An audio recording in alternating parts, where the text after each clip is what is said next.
see that. Okay. At the request of Wayne Pisson Jap Scrap, I'm going to show a little bit about these Duramax heads. I'm going to get these heads ported, and I'm going to get this block rebuilt, and I'm going to make it stronger and put some performance stuff into it. So, I'm going to show you a little bit about how these come apart.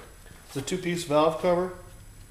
By the way, this motor is LB7. It's 2001 to 2004.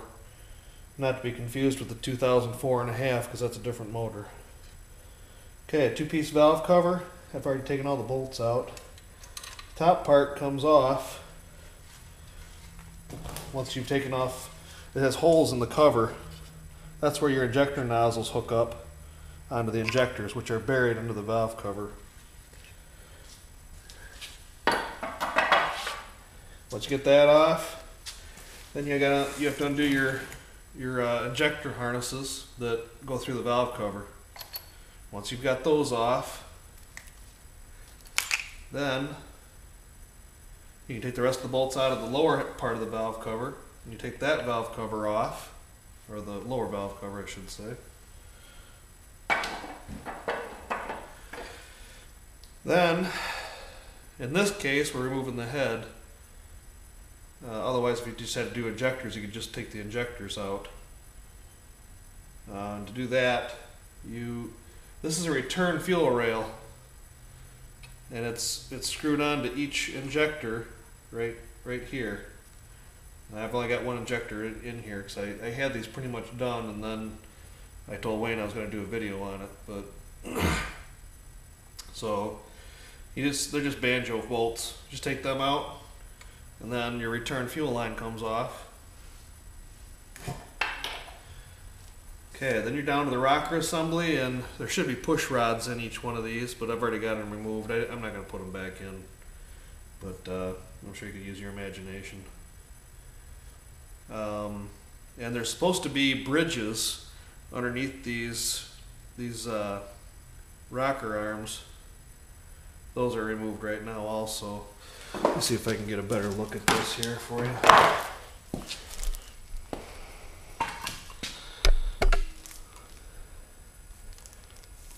Not so much. Okay. See, there's supposed to be,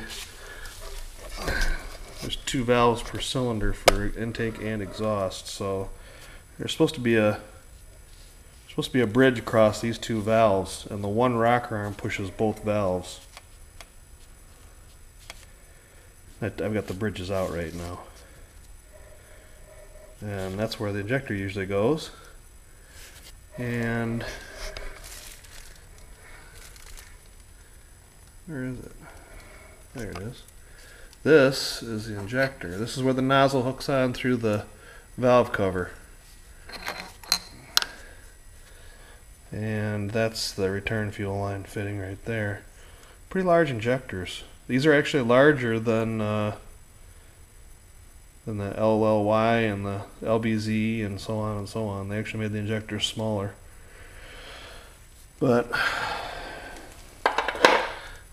then you're down to removing the valve cover, or the rocker arms assembly, which is nice. It's on a rod. It's all in one piece. That's really convenient. So once you undo these 5 bolts, that rocker arm assembly comes right off of there. Okay. The whole assembly comes off. Then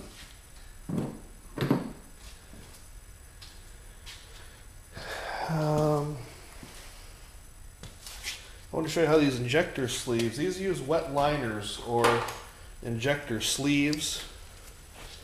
And to pull them out, you have to have a special tool.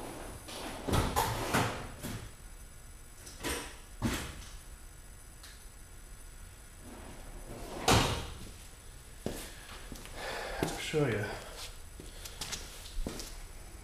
There. This is a Kent Moore injector sleeve puller. It's just got an expandable end down here, and as you tighten up, pulls it pulls on the sleeve, and you keep tightening the bolt, it pulls it out. So insert it in here. See, yeah, you can see that. Then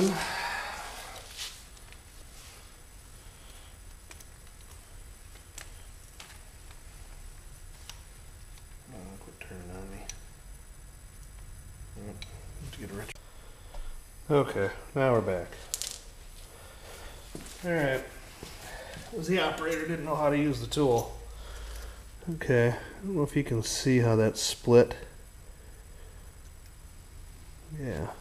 Then as it draws it in, it splits that and expands in the sleeve.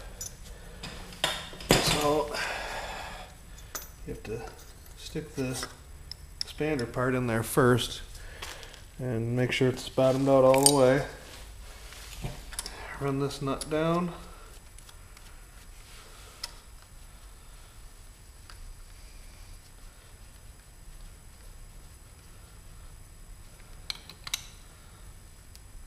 Okay.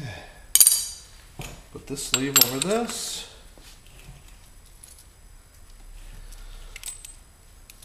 The bearing, big washer, small washer, and the nut. And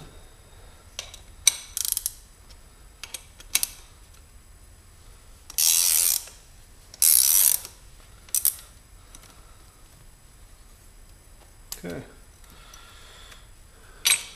Like I say, these are wet liners or sleeves. Isuzu feels that should keep the injectors at a constant temperature, so they actually cool the injectors or put wet liners. Otherwise, there's nothing in here. It's just all exposed to the antifreeze.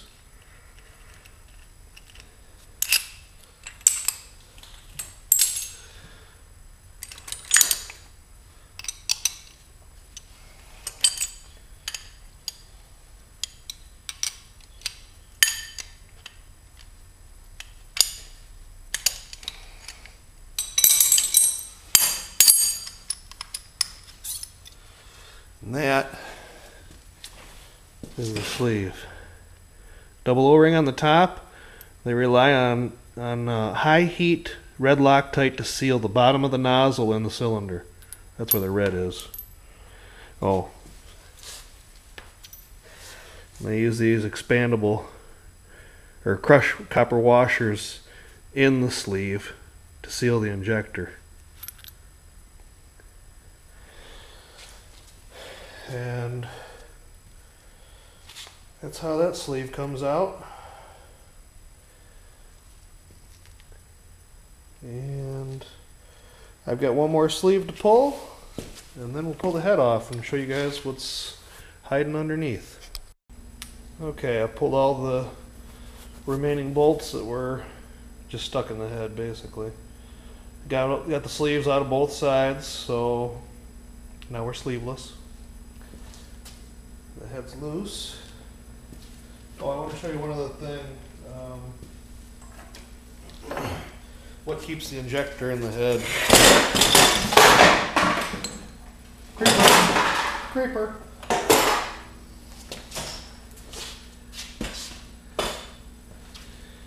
Okay. Here is the injector. And this little crow's feet with an Allen bolt slips right around the base, and then it just tightens down. That's what holds the injector in the head. Alright. So, now, we'll see what lurks underneath.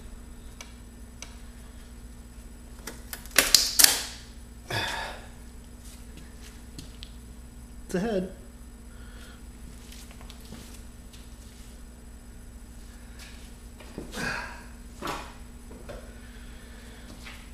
Alright.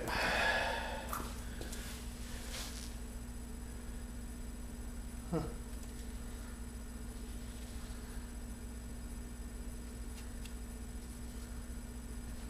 I don't know what the heck that stuff is.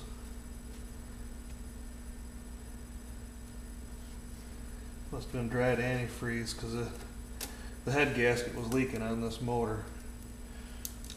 Which also, don't ask me why, there's 3 different head gaskets possible for this motor. And it all has to do with thickness. And somehow you read the thickness by where these holes are in relation to the slots. I just get the thicker ones because these motors are higher horsepower and less or higher compression and less turbo than the newer ones. So they tell you that if you want to run a bigger turbo or something like that, or run more pressure, get the taller head gasket no matter what. So I've been told.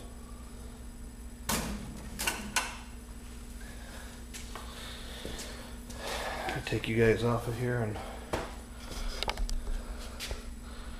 have a little close look inside the motor there.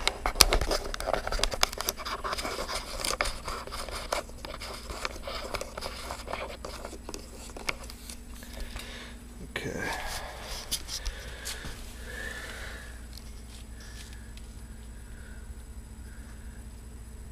Have no idea what that stuff is. Must be dried antifreeze or something. I don't know how that got in there. A little trace of it in there too.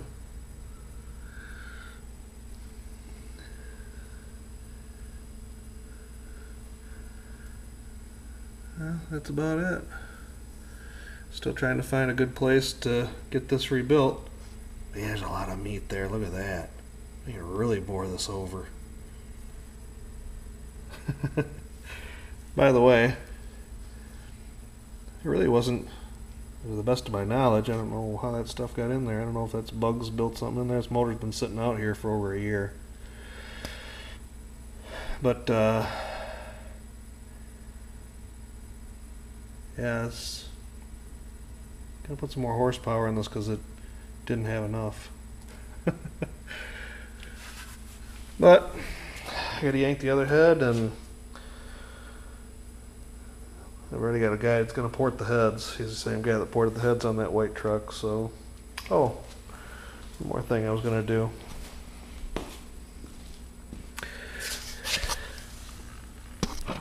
I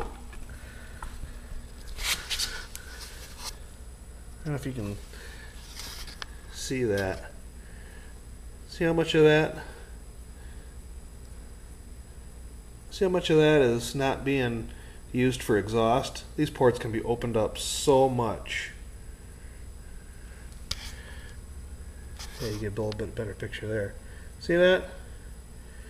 Not very good matching on the exhaust. Yep. A lot of room for improvement. And by the way, this is where the glow plugs go in. And they poke out a little hole right there. Poke into the cylinder a little bit. But that about wraps this up. Also, I got a new subscriber. I'm trying to get him to make some videos, and he's been starting to make some videos. His name is GPLE87. Go by and check out his page and check out his videos. He's into trucks and snowmobiles. He rides Polaris, but I won't hold that against him much. But go check out his channel. Leave a nice comment, subscribe, and I'll see you next video, YouTube. Talk to you later. Bye.